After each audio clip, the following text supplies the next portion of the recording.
Hi, I'm Travis, And I'm Greg, and you're listening to Building Blank. a collaborative world building podcast. And this week, we are talking about NPCs.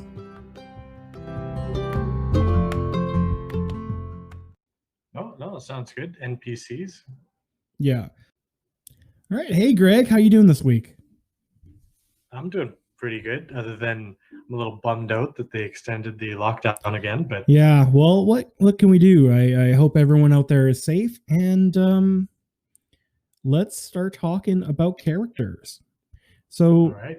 there's a ton of information out there about writing and building protagonists, main characters, or player characters if you're in a tabletop RPG type of situation. And I wanted to focus on not those characters.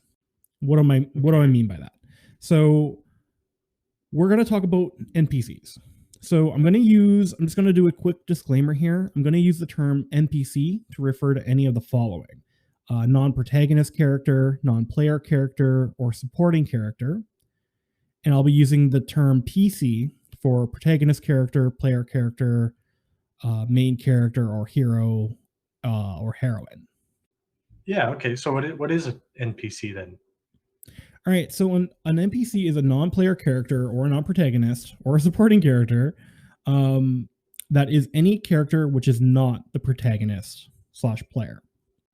Okay. Cool. So pretty straightforward. Yeah. So it's basically anyone who is not the protagonist. So I have a little note on supporting character. Supporting character is a character in a narrative that is not focused on the primary storyline.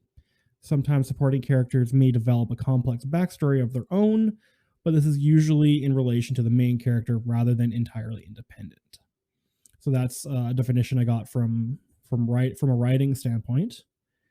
And then I have another definition here: NPCs in games. If player characters form the narrative's protagonists, non-player characters can be thought of as the supporting cast or the extras. Non-player characters populate the fictional world of the game and can fill any role not occupied by the player character. Non-player characters might be allies, bystanders, or competitors to the PCs. NPCs can also be traders that trade currency for things such as equipment or gear. NPCs thus vary in their level of detail. Some may be a brief description, while others may have complete game statistics and backstories. So that's all from a Wikipedia definition. Do you have any questions so far? Or okay, we're talking about making NPCs, right? Yeah. So what we're gonna do, how much, what do you do, right? Like how much work do you put into people who are not your main character, basically, right? Mm-hmm. And that really depends on the type of NPC and how involved with the PCs they are, right? How much involvement is there? It's kind of like a sliding scale, but I like to break it down into two major categories: minor NPCs and major NPCs. Okay, so what would you consider a minor NPC? So minor NPCs, I would put shopkeepers, tavern owners, peasants, everyday citizens, soldiers, guards, anything like that. These NPCs have little to no plot relevance and very limited interaction with the PCs. These characters are meant to fill in the gaps of the world and make it feel more lived in. Most minor NPCs don't need a backstory. They don't need a name. And honestly, if you were to give every NPC in your world a name and even a one sentence backstory, you'd be spending all of your time doing that. Yeah, so just kind of keep it relevant. Yeah. Could you imagine having that many named backstory characters? Especially if you're in a city setting. It'd be a little ridiculous. Yeah. Would you consider a monster as a minor NPC as well? I wouldn't consider a monster. I'm more talking about like people, right? A monster or a beast or an animal I would consider separate because they're not really a character. Right. Okay. Cool. Unless they had enough sentience to be a person, right? Yeah, so a bad guy could still be an NPC. Oh yeah, definitely. So think like maybe a vampire, I would say would be an NPC, but like a giant lizard is not. Right. Okay. Right. So minor NPCs, there are some that do require some attention, of course, right? And they're typically the ones that the PC will directly interact with, or in the case of a role playing game, most likely to interact with. So these characters are most likely the shopkeeps or the tavern owners. It might be like the guard captain. These characters, I like to give a basic physical description, a name, and maybe one or two sentences worth of backstory. Any more than that, and you're getting into major NPC type. And it's kind of like, I don't want to say it's a waste of time, but as of like when you're writing, you have more things to do, right? Yeah. I'm sure you can attest to that. Yeah. Like for my side characters, I'm not really worried about them right now until the end. Like that's kind of one of the last things I'm going to do. Yeah. So, for example, I just wrote a short little description. So, the bartender is a short, middle aged, balding man named Bradley. He runs the tavern with his wife and two young children. Yeah. That might be the extent of what I give a minor NPC. I might name his wife and children, but that's about it. Yeah. And then would you have in there like what he's going to say? I would maybe put not like, I mean, if you're writing a novel, yes, of course, you're writing the dialogue. Yeah. But from a role play game perspective, I might have jotted down, or in my head at least, the type of information that you can gain from him. Right. Right. So maybe he knows who the local lord is, or maybe he can tell you where you can find magical ingredients in town, or who the best blacksmith might, in his opinion, who the best blacksmith is in town. Right. Right. So that kind of goes back to story hooks again. Yeah. They might have be quest givers. Again, it's all, a lot of it is up to improv. Like I wouldn't write dialogue for an NPC ever unless they're doing like a speech. Because honestly, you can't predict what your players are going to want to know or what they're going to say or ask, right? Yeah. Well, I mean, even if you were writing, I would write what the hero or the protagonist is doing first. Obviously, like I wouldn't go and say, okay, this bartender is going to say these things when my character gets there. Then when they get there, like it could be completely different, and that's all just in my head, and it can still change. So yeah. And can you imagine then having other people who are not in your head? Like, there's other people that aren't in my head. Say you're DMing, right? Your party walks into a tavern.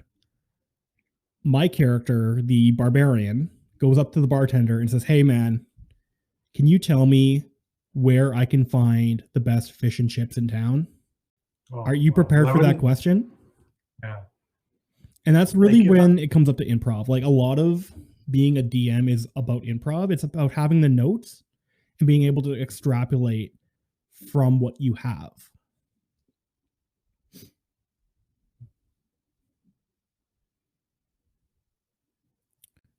So that brings me to the next point is I think, and you can tell me if I'm wrong here, I think it's easier to decide how much information is needed when writing a story over running a game, because as the author, you control both the PC and the NPC.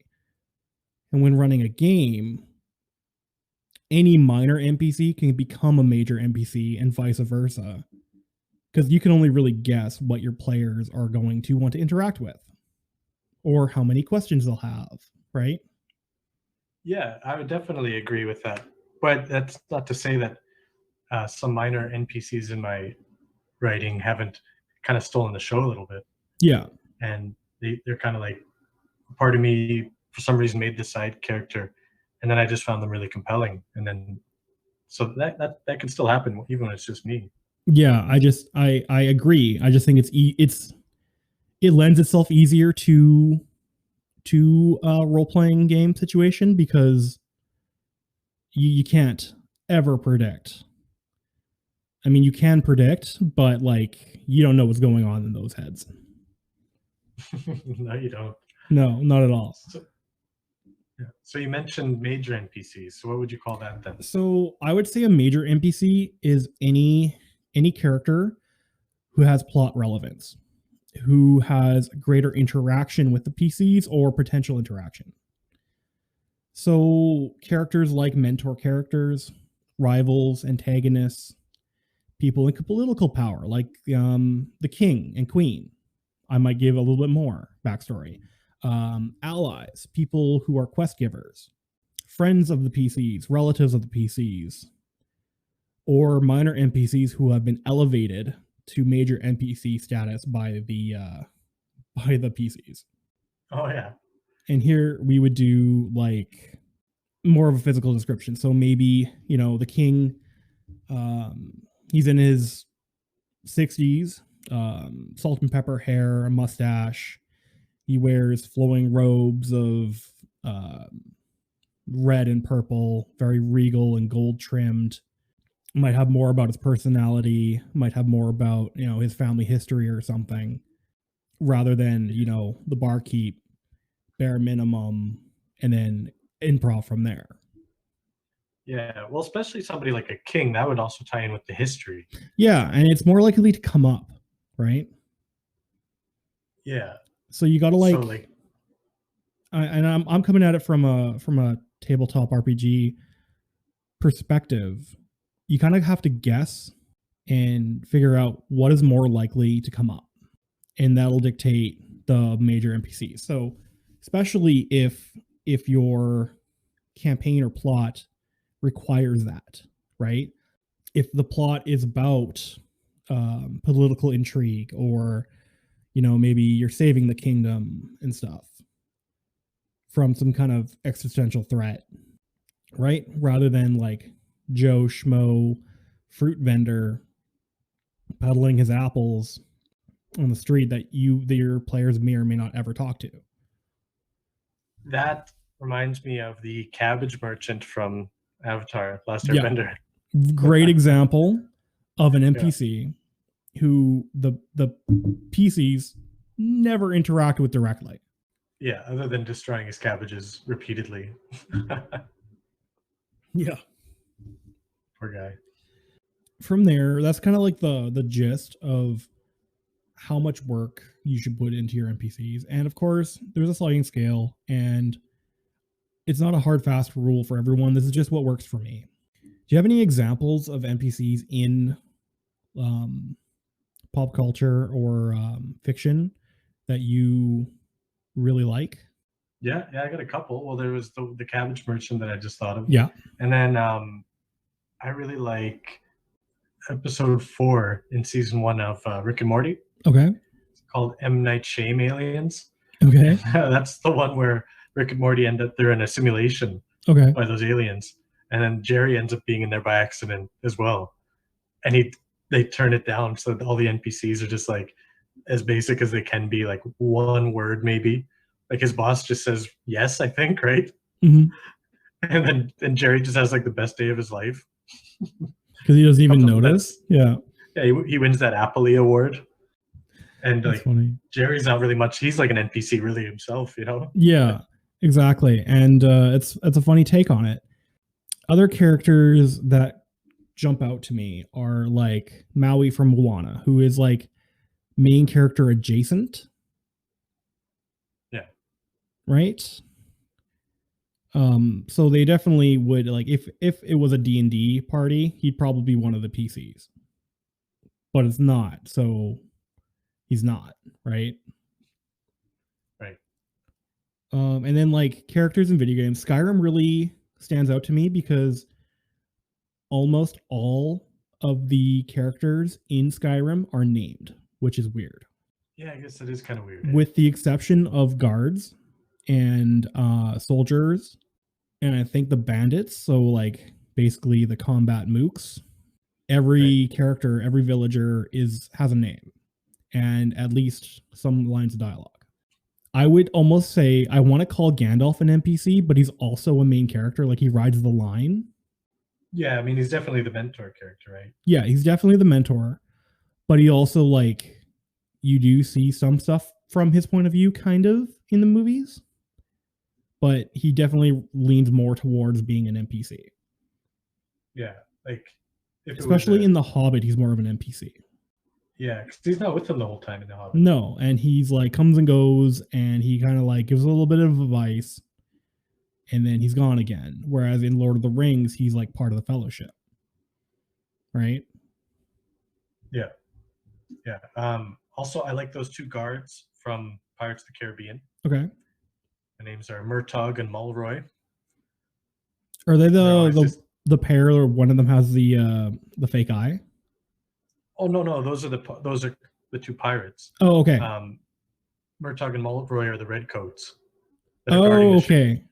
And then, gotcha. Jack Sparrow confuses them and tricks them and gets the ship or something. Yeah. Okay, that makes sense. Yeah.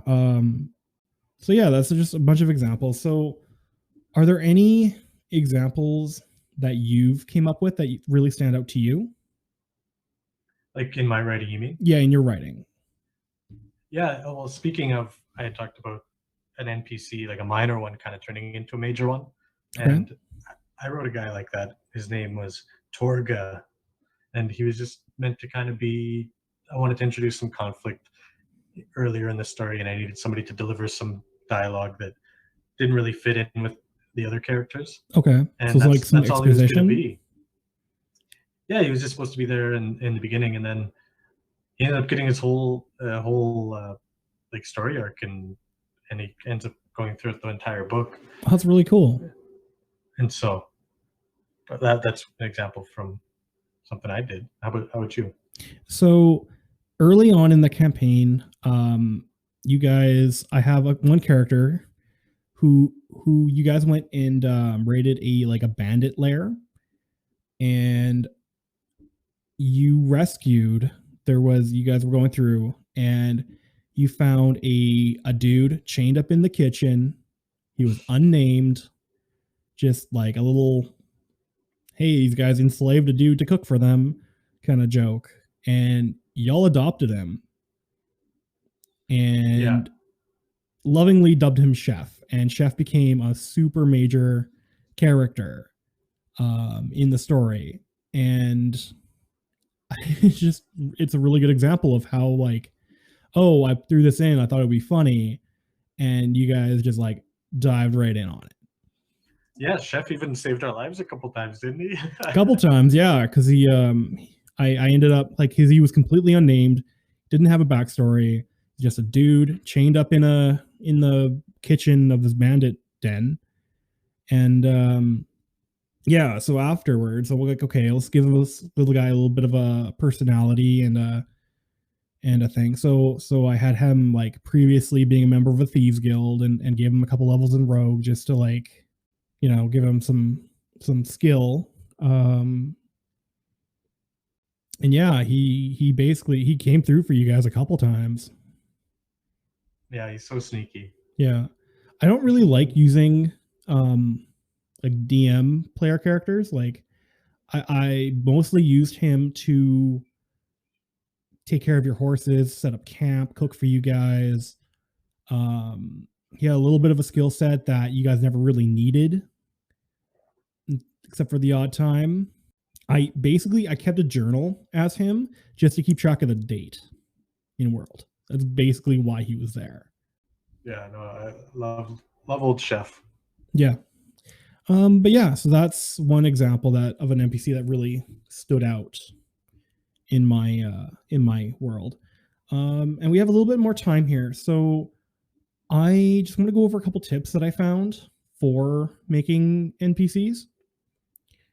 And these are from a Reddit post from Reddit user Ari_PL. And it was a big long post, but there was a point form at the bottom here. And basically it goes every major at least NPC needs, number 1, to not steal the show from the PCs. Number 2, for you to accept the possibility of their death or any other kind of defeat. So there's no plot armor. Like if you have an NPC, anything can happen to them. Number 3, they need something that they cannot get themselves, something that they believe and that you as the GM disagree with them, something they believe that you agree with them, something that they know / can do for the PCs, or that the PCs cannot, but don't overshadow them. An opinion that they have about the PCs other than indifference. So are they favorable? Are they antagonistic? A reason to do what they are doing in your adventure. To have most of the before mentioned things different from other NPCs. So don't just copy paste right across the board. Okay, cool. Those are really good. There are a couple things in there I never would have thought of. Yeah, and it was there's a big long Reddit post and it breaks down every point. It's basically like, don't overshadow your guys, but there needs to be a reason why they're there. If they're competent, why aren't they dealing with it themselves? Do they have their own things going on? They have their own motivations. Again, for minor NPCs, you probably never need to worry about any of this, right? Joe Right. Shopkeep is going to be Joe Shopkeep. He could be Bob Shopkeep, and no one would probably notice if you swapped him out, right? Well, yeah. And these will be in the show notes as well, this list of 9. Right? Yeah, actually, I think I'll link the Reddit post that I found that I used. Oh, okay. That's even better. That way you can get the whole thing. But yeah, I think with that, we're going to take a short break. See you guys after. Sounds good. All right, and welcome to the part of the episode where we are not talking about world building or whatever we were talking about last time. We're talking about what we're doing and what's going on. So how are you doing, Greg? I'm doing good. How are you? Good, yeah. What are you working on this week? This week coming up, or what have you been working on? Well, I've been working on that dwarf language that I meant to do before Christmas. Mm-hmm. So that's coming along. And then, well, you're going to keep it a bit of a surprise, weren't we? The other thing I was working on? Oh, yeah, totally. So what we wanted to do, we wanted to ask you guys, what kind of content do you want to see? I know we're having a lot of fun with building stuff and talking about these topics, but we had a couple other ideas that we wanted to float past you guys. So what, where are we? What kind of content would you be interested? We were thinking about having guests. We were thinking about doing some interviews with people. We're thinking about possibly narrating some short stories or doing like an audiobook type story. Just reading stuff on air. We were thinking about doing some recorded RPG, like playing D&D on the recording. And we're also looking at doing maybe some book reviews for world building books and such. If any of this you guys think you would like to see or hear, let us know.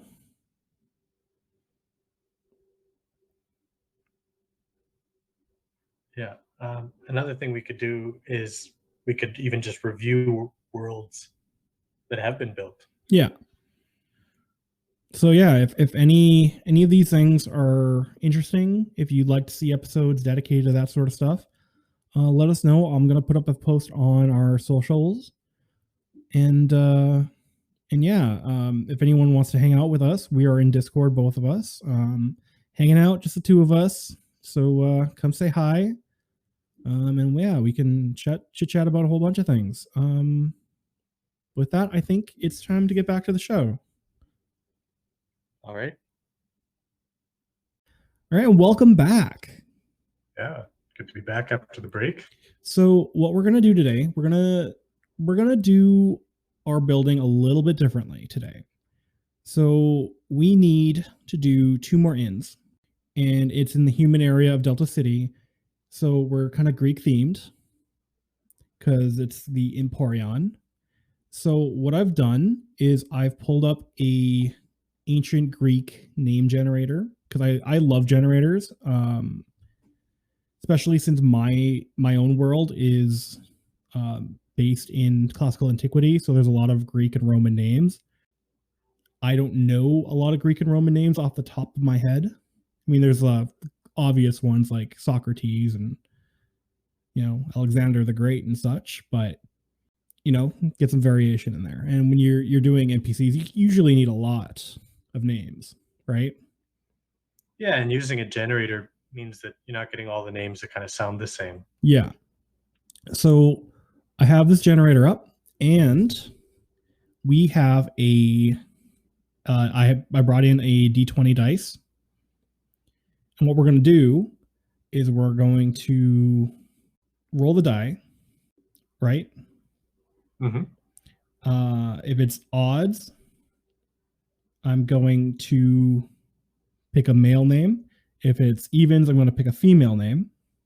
And then we'll roll again and see which name we pick. We're going to randomize this completely.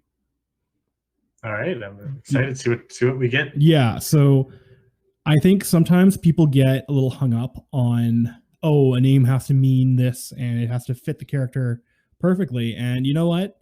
These are minor NPCs. It really doesn't matter what the name is, to be honest. In most cases. And it can go the other way around too. The name can dictate you can get the name first. And then dictate who they are as a character from there. Yeah. Right? So I'm going to roll the die. Are you ready? I'm ready. Okay. We got a 3. So female name 3 times. 1, 2, 3. Okay. I'm going to roll it one more time. And there's only 10 names on the list, so I'm just going to take the 1 spot. It's a 20-sided die. Whatever's in the 1 spot is what the name we're going to pick. Okay. 12. So we're going to do 2, which is Cleissa. Cilissa. Cleissa. I'm probably butchering the pronunciation. What do you think, Greg? I like it. How is it spelled again? Cilissa. Cilissa? Yeah, I think something like that. Okay, Cilissa. So she is a human woman. How old do you think Cilissa is running her tavern? Oh, I don't know. She sounds kind of younger. Okay. Know. So how about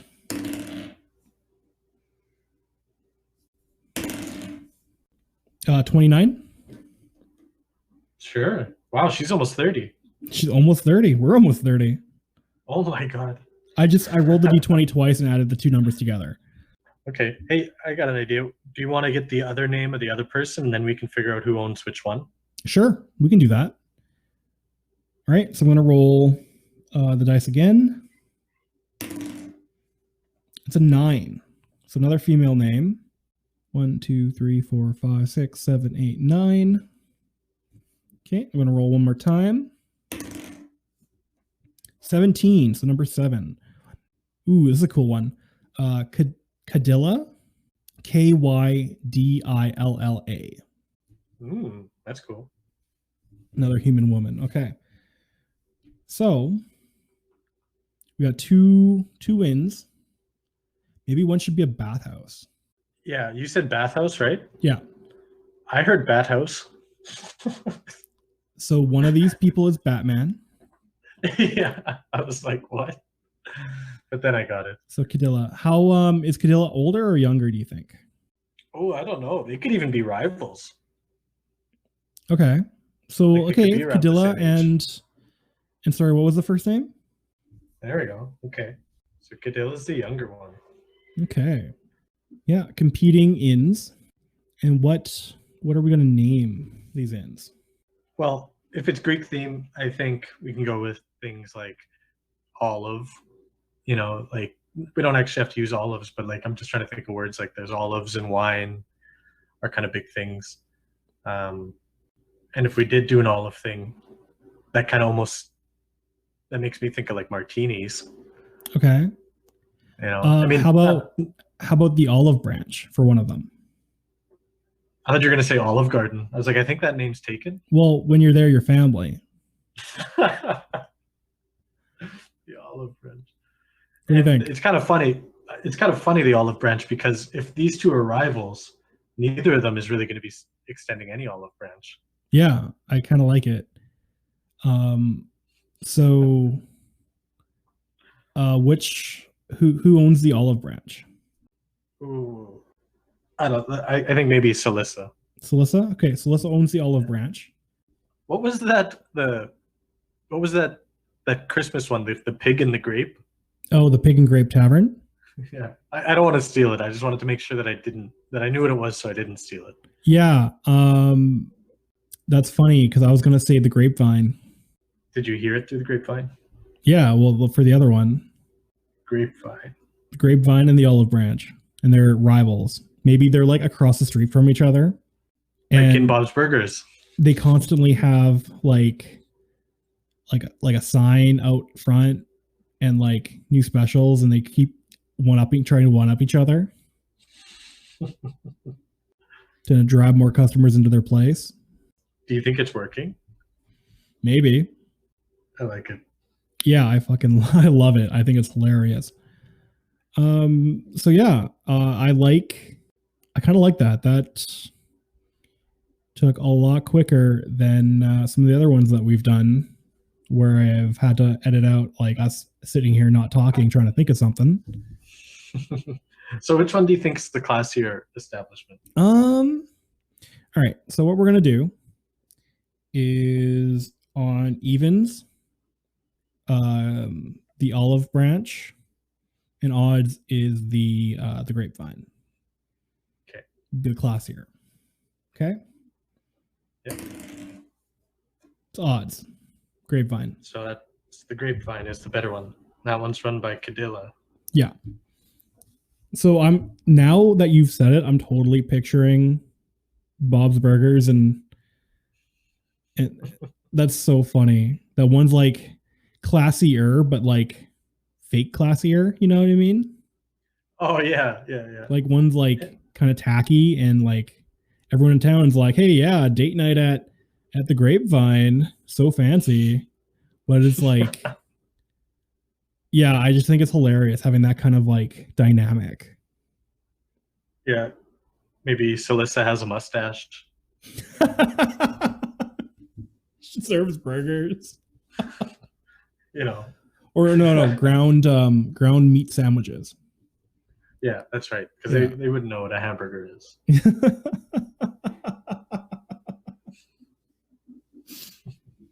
ground beef served on a bun. Yeah. That's hilarious. I love the imagery. I love the like one of them's basically the Olive Garden. Which one though? Does it matter? They're both Olive Garden. Yeah. Who are we kidding? Basically. Yeah, I think that's hilarious. That's a good combination there. So the other thing I wanted to bring up, and I know we didn't really talk about this before, but what I want to do, I'm going to put a post up asking for user submission.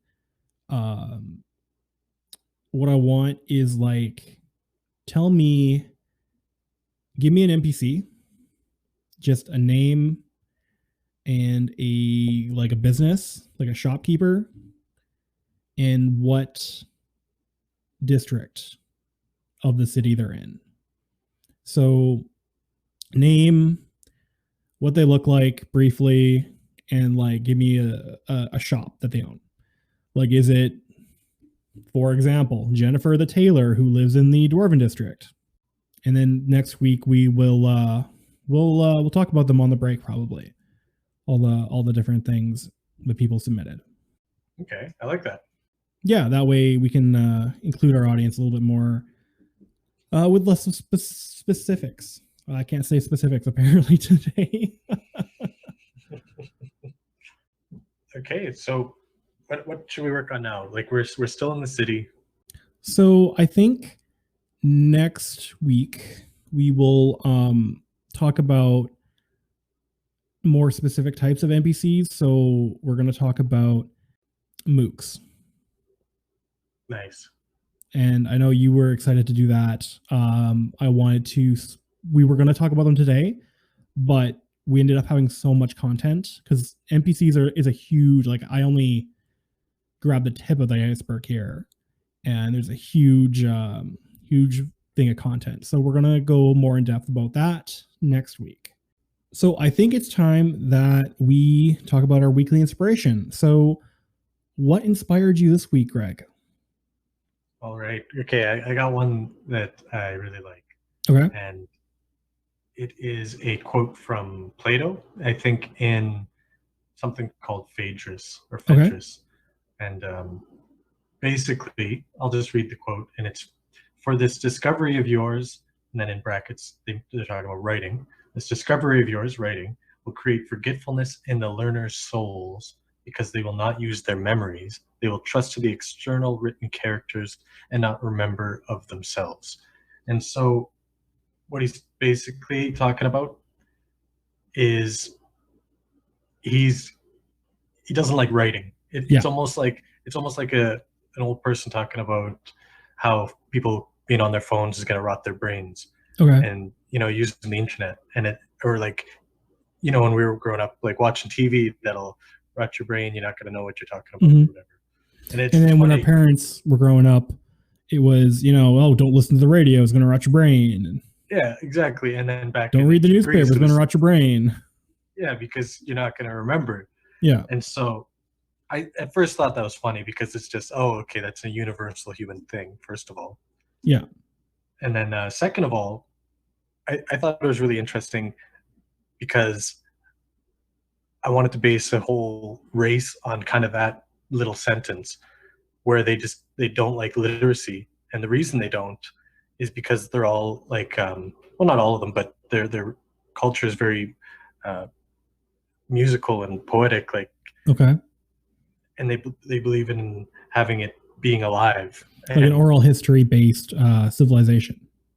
Yeah, and if you write it down, then it's not only you're not like using your brain properly, but then also it's kind of dead, like it's not living anymore, right? Yeah. When you have an oral tradition, it's alive, because okay.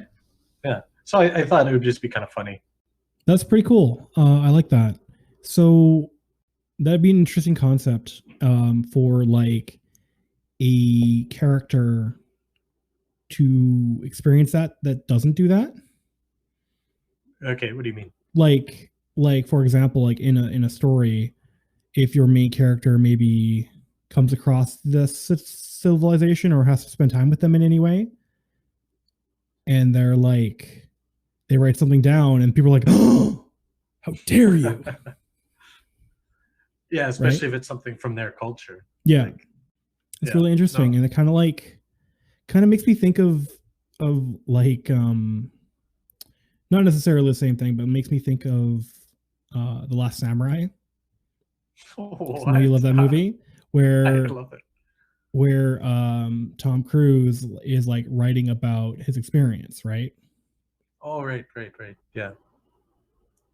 And just like, your guy and you're experiencing their culture, and it's so much different than yours, but you're kind of like looking to find parallels. And I don't know, it just made me think of The Last Samurai for some reason when you're talking.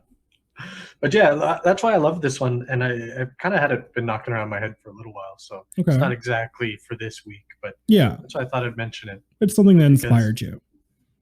Yeah, there's something there, But it's enough about my inspiration. What inspired you this week? So mine's not nearly as deep as yours, but Emma and I have been watching Cobra Kai. That's pretty deep. Well, I've been loving it because like it's very obvious that none of the characters are like good people, even the ones that think that they are. That's funny. And it's amazing how Johnny Lawrence sees the events of like the Karate Kid movie, like he's talking to one of his students and telling, because it's from his point of view, and the whole context around it is different from his point of view, right? Okay. So it's kind of amazing how, like, yeah, we see in these stories, we see only ever one point of view. So the antagonist has a different point of view, and they're the hero, obviously, right? Everyone's a hero in their own story. But we're kind of watching it on screen in real time. And I just kind of like had a thought of like two monkly type orders, right? D&D, we're talking monastic orders are like, you know, that are like directly opposed, and like a war between these two philosophies would be really cool to explore. Like an actual all-out war. Well, maybe not an actual war, but like aggression between the two, and like just exploring the differences between like philosophies, because it really is two totally different philosophies. And there are some times where you like they're the same people, just slightly different. I know that's one of my favorite things about the kung fu genre is that the philosophy in whatever style they're fighting with. Have you ever seen those? There's 4 of them. I think they're called IP Man. I have not seen those. They're really good. It's got, I think his name's like Donnie Yen. Okay. But it's based on a true story. They're based on the guy that taught Bruce Lee. Okay. And so it's wartime, like World War II, I think. Okay. China. Yeah, I've never seen those movies. And basically, Ip Man, his fighting style was made by a woman, so he kind of gets a lot of guff about that.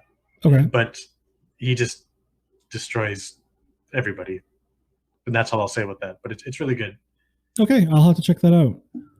That's cool. So yeah, with that, I think we can probably call it an episode. I want to thank everybody for listening. I want to thank everybody for, you know, hanging out on social media. I posted a video yesterday showing how we're working on the studio here. I hope it sounds great. It sounds great on my end. So hopefully everyone agrees that it was well worth the time. And yeah, I just want to say thank you. If you want to reach out to us, you can hit us up on Facebook, Building Blank, a collaborative world building podcast. You can get a hold of us or such on Instagram, Building Blank Podcast, or you can always email us at buildingblankpodcast@gmail.com. Also, we have a Discord now. You can hit us up in the link will be in the description. And yeah, so just come hang out, say hi. This week, we will finally be caught up on YouTube. So Tuesday will be last week's episode, and then Thursday we're going to put this episode on YouTube, and then we'll be caught up. So every Tuesday will be both on the podcast and on the YouTube. We'll be synced up. Sounds good. So yeah, that's everything.